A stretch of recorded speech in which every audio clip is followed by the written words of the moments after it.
Hello प्यारे बच्चों बच्चों आज हम पढ़ेंगे कोलिजन। आप 11th क्लास का ये एक बहुत इंपॉर्टेंट टॉपिक है जिसको JEE level, advance level, NEET, KVPY competition level तक हम इसकी पढ़ाई करेंगे और बहुत अच्छे से समझेंगे। इसमें बहुत ज़्यादा डाउट रहते हैं बच्चों को, तो बहुत तसल्ली से सीखना है बच्चों। ये आराम से सिखाऊंगा, कोई जल्दी नहीं है, लेकिन इसे डेप्थ में सीखेंगे। ठीक है, तो आपको जैसा पता है कि ये क्लासेस जो है बहुत डेप्थ के कंसेप्ट इसमें आपको सिखाए जाते हैं, तो थोड़ा एफर्ट लगाने पड़ेंगे आपको सीखने के लिए। ठीक है, तो शुरुआत करते हैं बच्चों। कॉलेजन, कॉलेजन मतलब टक्कर, है ना? अगर हिंदी में बोले तो टक्कर। और वैसे इनको कह सकते हैं आप संकट बोलते हैं, वैसे हिंदी में जो सही वर्ड है ना बच्चों। मतलब डेली लाइफ में हम देखते हैं कि साइकिल आपने कहीं किसी चीज से भिड़ा दी, या कैरम बोर्ड की गिट्टी आपस में स्ट्राइक कर रही है, स्नूकर खेल रहे हो आप, बॉल टकरा रही है आपस में, ये सब कॉलिजन है।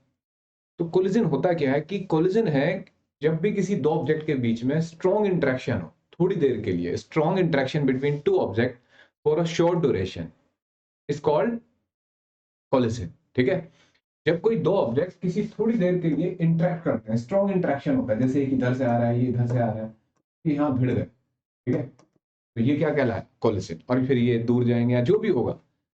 हाँ, इसमें कंडीशन है।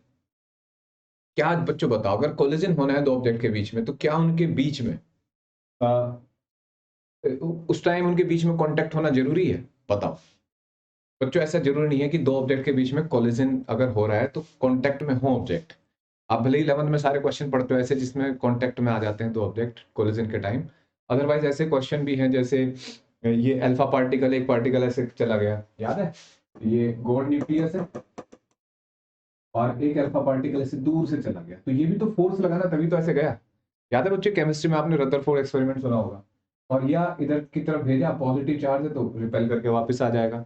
या जैसे एक मैग्नेट है, ये नॉर्थ है और ये साउथ है, और एक मैग्नेट आपने ये नॉर्थ और ये साउथ इसकी तरफ फेंकी, तो नॉर्थ नॉर्थ से रिपेल होके रुक जाएगी। तो ये सब भी क्या है? कॉलिजन है।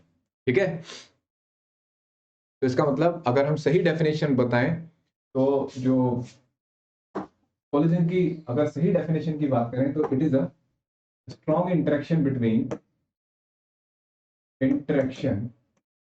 Between two object with or without actual contact in their surface।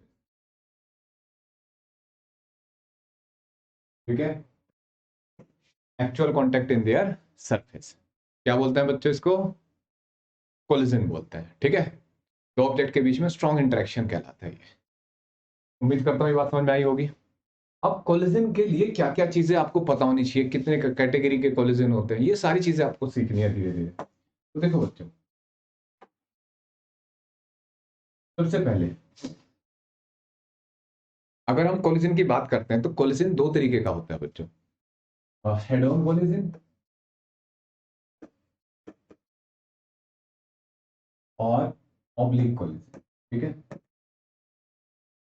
Oblique collision, glancing collision. Head on collision मतलब जैसे देखो, ये एक ऑब्जेक्ट है, इनको डिटेल में पढ़ेंगे बच्चों, अभी जस्ट डेफिनेशन देख रहे हैं।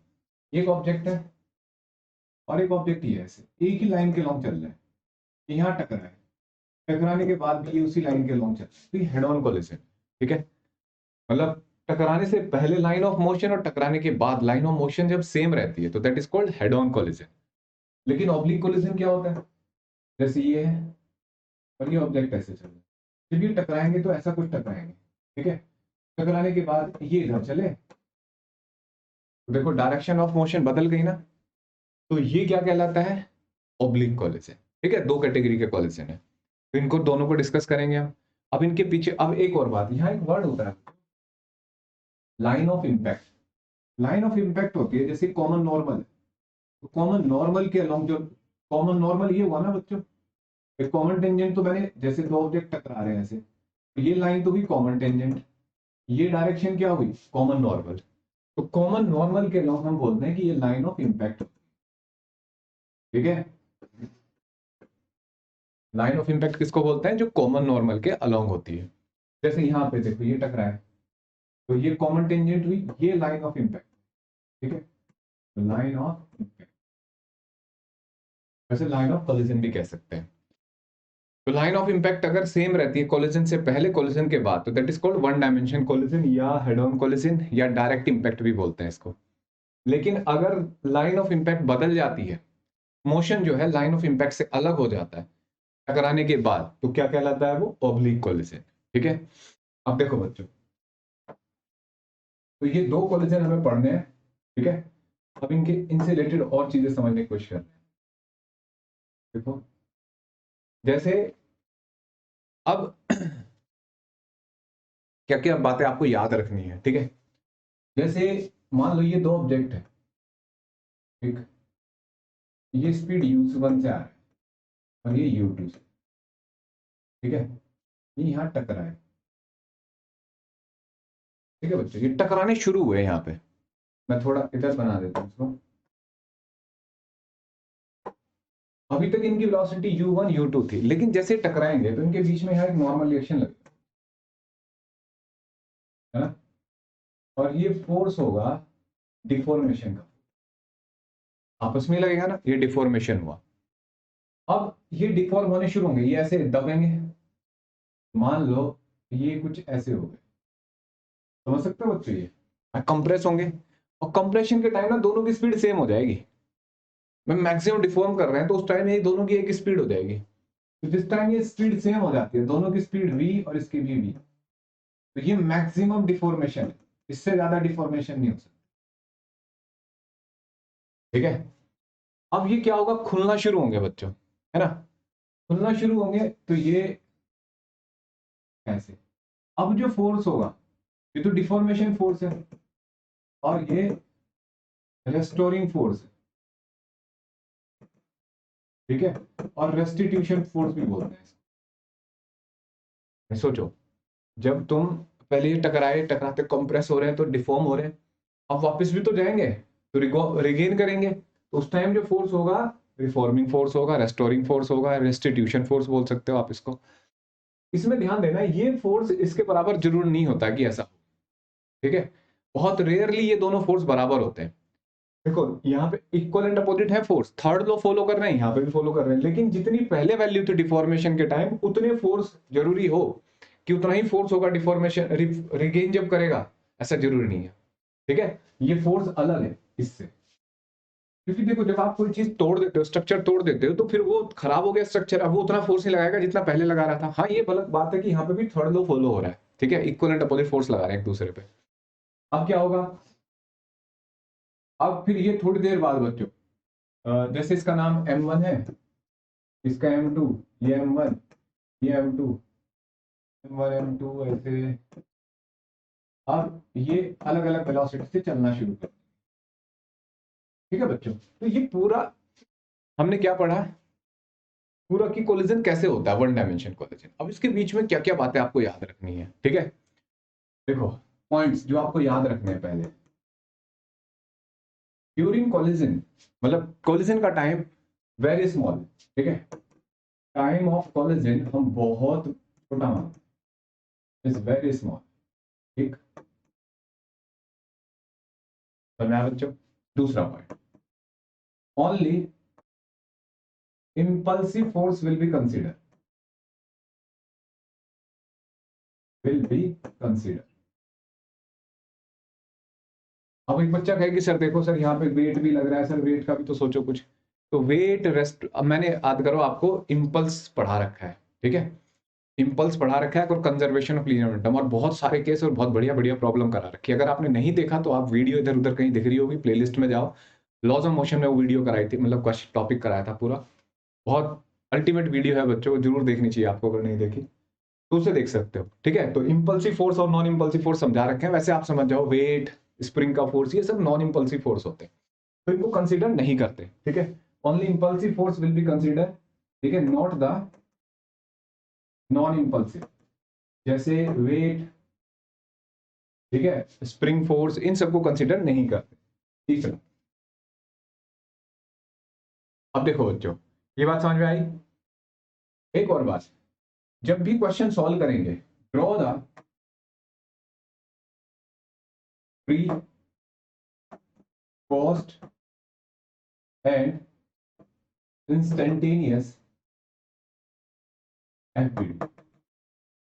मतलब ये हमेशा तीनों एफबीडी बना के देखने हैं आपको। अभी मैं स्टेप लिखाऊंगा दोबारा, लेकिन यहां समझा रहा हूं, ठीक है। ये 3-4 बातें आपको पता होनी चाहिए। अच्छा, इस दौरान हम डिस्प्लेसमेंट भी नेग्लेक्ट मानते हैं। टाइम ऑफ कोलिजन अगर स्मॉल है तो डिस्प्लेसमेंट विल बी नेग्लेक्ट, कि वो ऑब्जेक्ट कितना डिस्प्लेस हुए विल बी नेग्लेजिबल, ठीक है। मतलब जैसे यहाँ टक्कर हो रही है तो हम ये मानेंगे कि इस टाइम इनका डिस्प्लेसमेंट नेग्लेजिबल है, उसको कंसीडर नहीं करते, ठीक है। अच्छा देखो, समझ में आई बात बच्चों इतनी? अब यहाँ आपको पता लगा कि ये डिफॉर्मेशन है और ये रिफॉर्मेशन है ना, रेस्टोरिंग कर रहा है ये, और फिर ये वेलोसिटी इतनी हो। अब मैं आपको कोलिजन के टाइप बताने जा रहा हूं।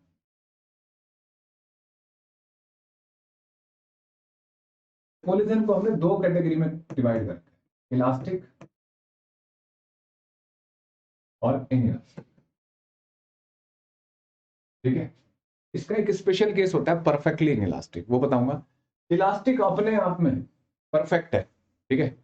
जैसे मैं एग्जांपल दूं, एक बॉल है, उसको छोड़ दो, वो जमीन पे जाएगी, टप्पा खा के वहीं वापस आ जाएगी, जाएगी बच्चों। तो ये इलास्टिक है। अगर सेम वहीं पे आ जाए, अगर बॉल को आपने गिराया, टप्पा खा के यहीं वापस आ जाए, तो इलास्टिक है। ऐसा हो सकता है? बहुत रेयरली होगा बच्चों, रेयरली हो ही नहीं सकता practically.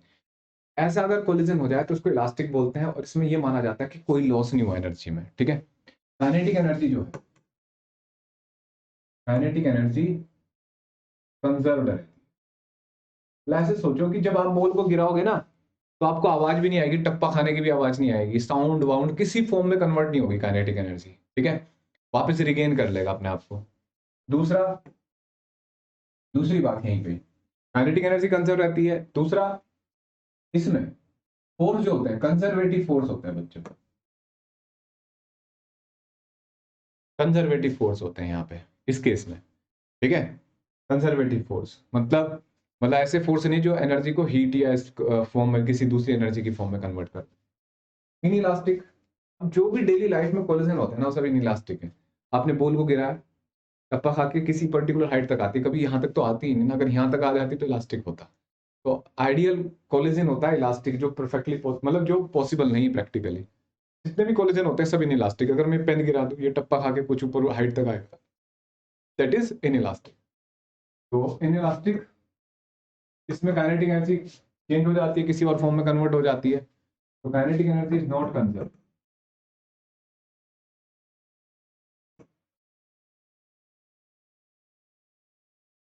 Second, non conservative force होते हैं इसमें, ठीक है बच्चों, नॉन कंजर्वेटिव फोर्स होते हैं इसमें।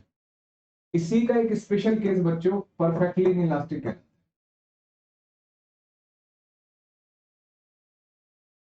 वो क्या होता है? जैसे मैं आपको कहूं कि भाई जैसे खाना बनाना आता है आप लोगों को, जब खाना बनाते हैं तो आटे की गोली बनाते हैं पहले, ऐसे है ना, उससे फिर रोटी बेली जाती है। अगर मान लो मैं उसको बोल को, जो आटे की गोली है, उसको ऐसे गिरा दूं, तो बताओ वो टप्पा खा के छत पे चिपक जाएगी ना? ऐसा नहीं होना है, वो ग्राउंड पे ही स्टिक कर जाएगी। तो ये परफेक्टली प्लास्टिक कोलिजन है। जब दो चीजें टक्कर करने के बाद स्टिक कर जाए, तो ये परफेक्टली इनइलास्टिक कोलिजन कहलाता है, ठीक है। इनइलास्टिक तो है लेकिन परफेक्टली है। और जरूरी नहीं कि ऑब्जेक्ट रुक जाए इसमें। जैसे आप वही बॉल को आप किसी बॉक्स पे फेंक के मारो, तो बॉक्स से चिपक जाएगी, और बॉक्स भी और वो बॉल भी इकट्ठे जा रही है। तो ये भी कौन सा एग्जाम्पल है? Perfectly inelastic. तो परफेक्टली इनइलास्टिक का एग्जाम्पल हुआ when object stick after collision, ठीक है, और है zero relative velocity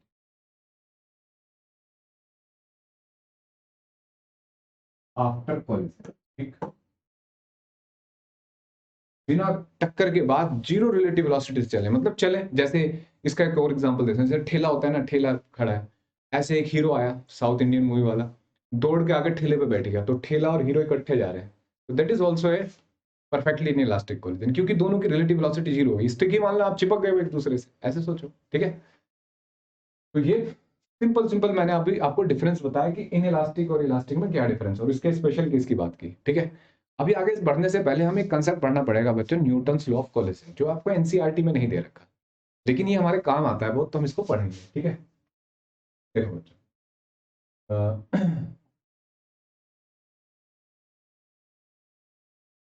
Newton's law of collision. अब आप कहोगे सर हर चैप्टर में न्यूटन आ जाता है ना?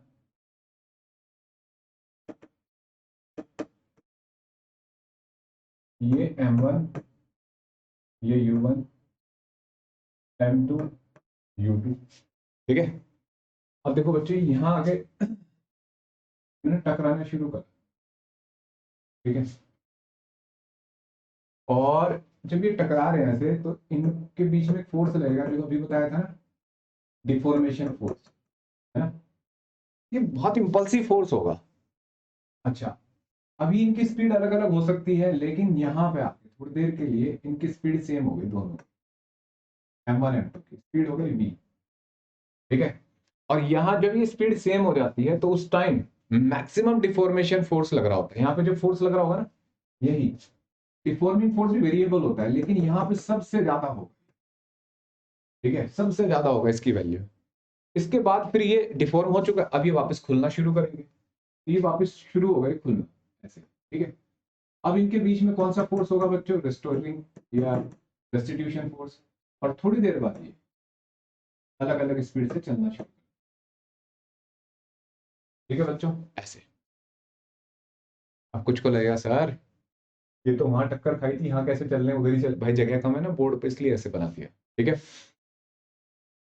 अब अब आप समझो, देखो टक्कर, अच्छा एक और बात, टक्कर तभी होगी जब u1 बड़ा हो u2 से, होगी नहीं? अगर u1 ज्यादा होगा तभी तो जाके टक्कर मारेगा, अगर u1 कम हो तो u2 आगे निकल जाएगा m2, टक्कर ही नहीं होगी। और यहाँ पे जब कोई चीज टक्कर मारती है ऐसे, तो एक टक्कर मार के अगली चीज को और आगे बढ़ा देती है ना। तो ये हो जाएगी v2 और ये v1। एक एक बार मेरी गाड़ी से टक्कर टक्कर हुई थी, तो मतलब मैं चला रहा था, स्लो खड़ा था रेड लाइट पे, पीछे से एक गाड़ी आई, ऐसे ठोक दिया, तो मतलब मेरी गाड़ी गोली की तरह चली, समझ रहे हो? और वो वहीं रुक गया। तो मतलब जब भी कोई ऑब्जेक्ट दूसरे ऑब्जेक्ट से हिट करता है तो स्पीड बढ़ती है, ठीक है। तो यानी कि यहाँ पहले ये अप्रोच कर रहे होंगे तभी तो टक्कर होगी। तो अगर मैं आपसे कहूँ कि यहाँ अप्रोच कर रहे हैं, है ना, तो यकीन कर लोगे आप।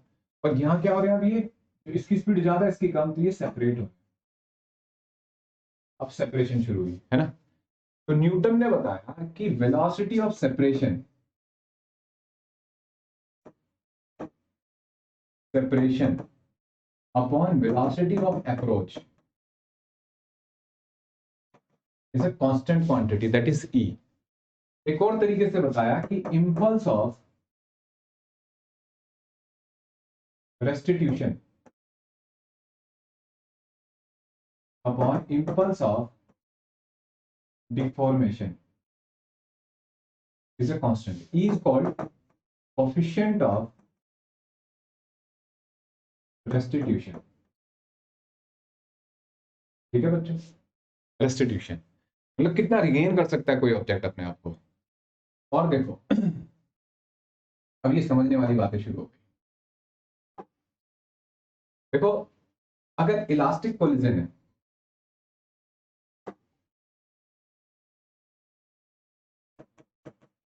इलास्टिक कोलिजन, इलास्टिक कोलिजन में बच्चों E इक्वल टू 1 होता है ना।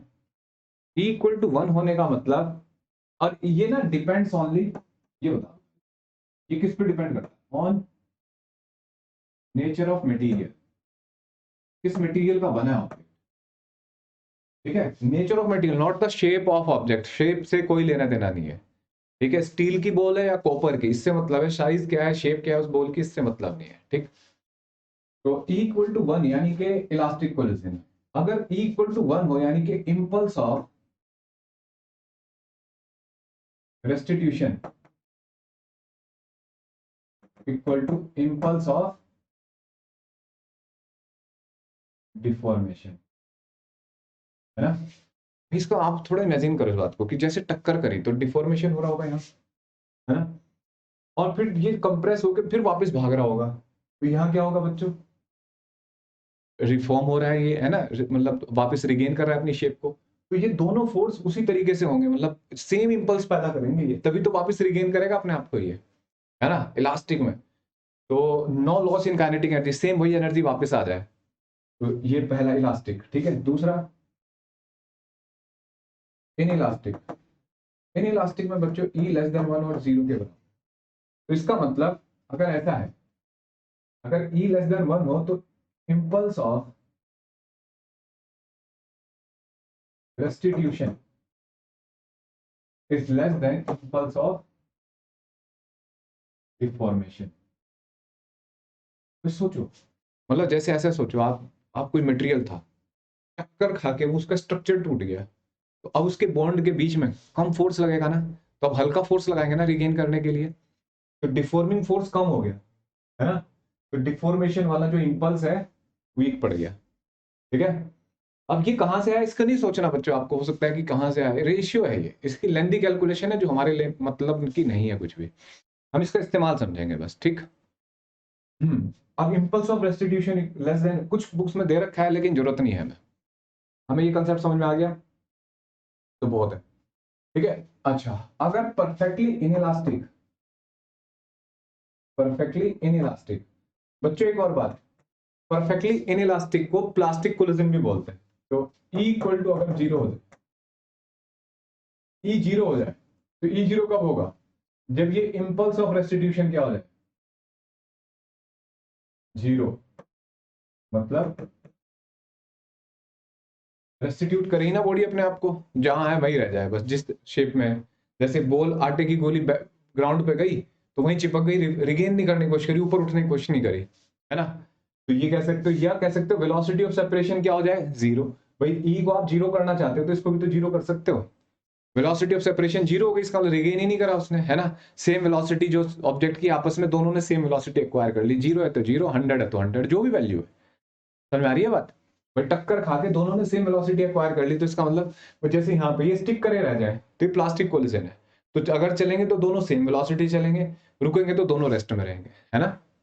तो ये बात पता लगी कि ये क्या चीज है, इंपल्स, इंपल्स ऑफ रेस्टिट्यूशन। अब यहाँ पे एक और बहुत मजेदार बात, अगर मैं इस पूरे सिस्टम को एक, मतलब इस पूरे को एक सिस्टम मानूं, अब ध्यान से समझने वाली बात है बच्चों, तो देखो ध्यान से, जब ये आपस में टकराएंगे तो यहाँ पे एक फोर्स लगा है, ये पूरा सिस्टम है, ये इंटरनल फोर्स हुआ ना, तो इसका लीनियर मोमेंटम कंजर्व हुआ ना, इस टाइम ये टकरा रहे हैं आपस में, उस टाइम भी और उससे पहले यहाँ पे जो सिस्टम का मोमेंटम है वो, और यहाँ पे भी उतना ही होगा, यहाँ पे भी उतना ही होगा, यहाँ पे भी, यानी कि इन कोलिजन में जनरली, क्योंकि अगर हम पूरा सिस्टम कंसीडर कर रहे हैं जो आपस में टकराए हैं, तो टकराने के टाइम, टकराने से पहले, टकराने के बाद, तीनों जगह लीनियर मोमेंटम कंजर्व रहता है पूरे सिस्टम का, नॉट इंडिविजुअल ऑब्जेक्ट, ठीक है। चाहे कोई सा कोलिजन हो, इलास्टिक हो, इलास्टिक हो, प्लास्टिक हो, कोई सा भी, इसको प्लास्टिक भी बोलते हैं बच्चे, परफेक्टली इलास्टिक को, कोई सा भी कोलिजन हो, उन केस में क्या रहता है, लीनियर मोमेंटम कांस्टेंट रहता है पूरी जर्नी में।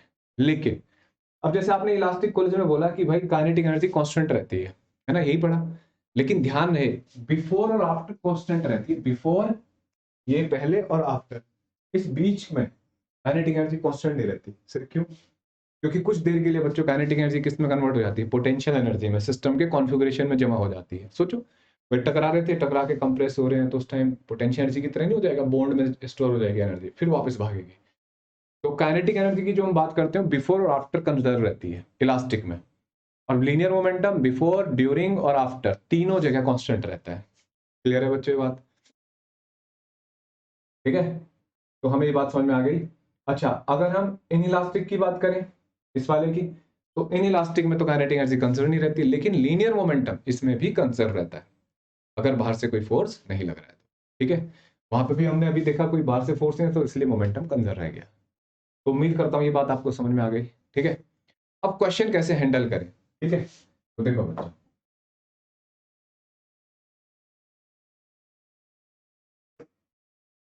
Step to solve the problem of collision,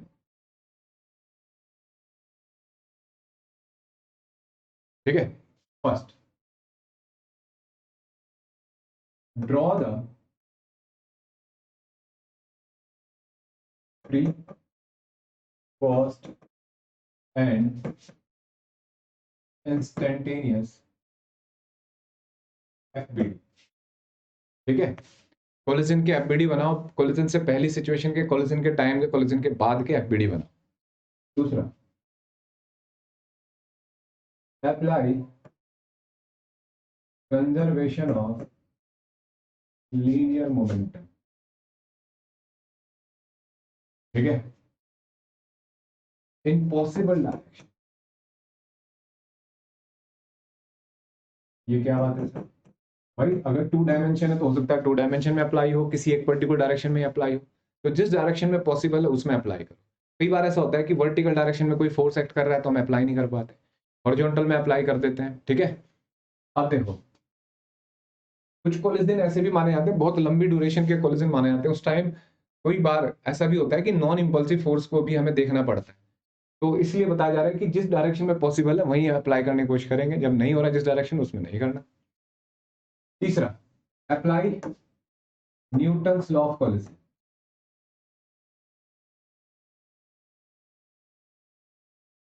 Newton's law of collision apply करना है। ठीक है, ये क्या होता है बच्चों, आपको पता है, velocity of separation upon velocity of, impulse वाला यूज नहीं करेंगे, velocity of separation upon velocity of approach. ठीक है, इक्वल टू ई, ये इस्तेमाल करना है। और कौन सी डायरेक्शन में करना है, तो अलोंग कॉमन नॉर्मल। ये 1 करोड़ की बात है। ठीक है, दूसरी जो बहुत इंपॉर्टेंट बात है, ये न्यूटन्स लॉ ऑफ कोलिजन क्या समझाता है, ये भी याद रखना है। न्यूटन्स लॉ ऑफ कोलिजन समझाता है चेंज इन काइनेटिक एनर्जी। ठीक है, इनइलास्टिक कोलिजन में लॉस होता है काइनेटिक एनर्जी का, और परफेक्टली इनइलास्टिक में मैक्सिमम लॉस होता है काइनेटिक एनर्जी में, और इलास्टिक में काइनेटिक एनर्जी कांस्टेंट रहती है। ठीक है, बिफोर और आफ्टर, ड्यूरिंग नहीं, बिफोर और आफ्टर। तीसरी बात, एक और बात, ये जो बच्चों देखो, कंजर्वेशन ऑफ लीनियर मोमेंटम तो तब लगाया जाता है बच्चों जब बाहर से कोई फोर्स ना लग रहा हो। ठीक है, लेकिन ये special law it can be applied, it can be applied in presence of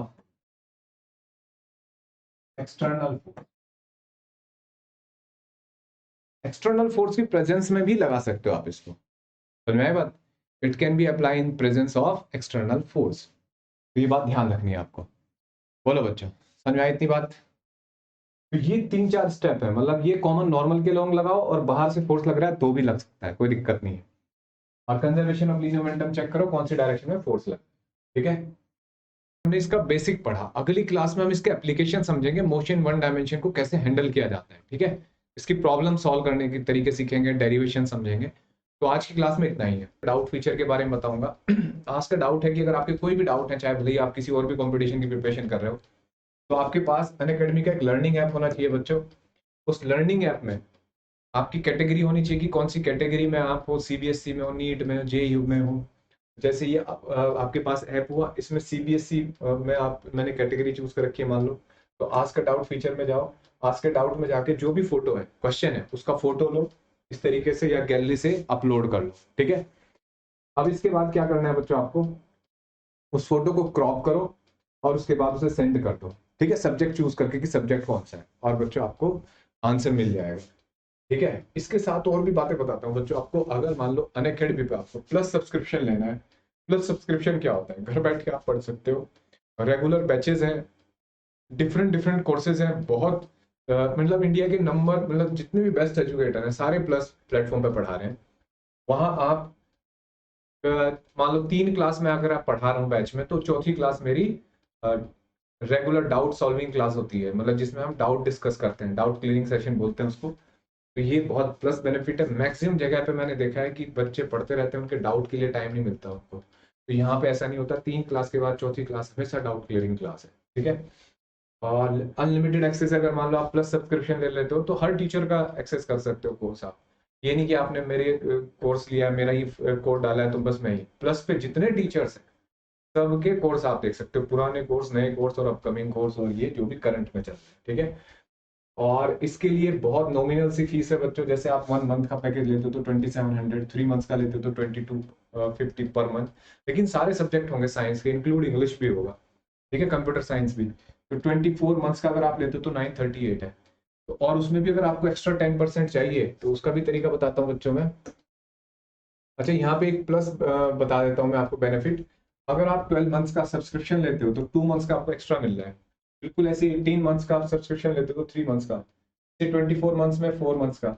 इस तरीके से ये आपको एक्स्ट्रा मंथ्स मिल रहे हैं। और साथ में क्रिएटिव कॉर्नर सब्सक्रिप्शन 3 मंथ्स का फ्री मिल रहा है, इसमें 3 मंथ्स का। ये क्या है, क्रिएटिव, जैसे आपको चेस वगैरह जितने भी अगर हॉबी कोर्स है आपका कोई, तो उसके लिए भी कोर्स है, सब्सक्रिप्शन ले सकते हैं, आपको फ्री मिल रहे हैं। देखो 12 महीने पे 3 महीने का क्रिएटिव सब्सक्रिप्शन फ्री मिल रहा है बच्चों। तो ये एक अच्छा बेनिफिट है।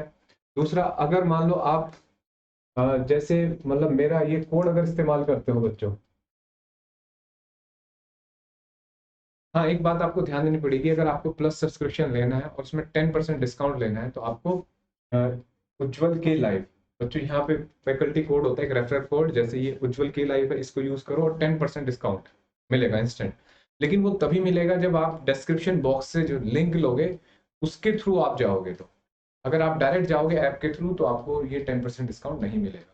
तो आपको डिस्क्रिप्शन बॉक्स में डिटेल दे रखी है, वहां से लिंक दे रखे हैं, लिंक के थ्रू आपको ये सब्सक्रिप्शन लेना है बच्चों। ठीक है, wish you all the best, next class में मिलते हैं।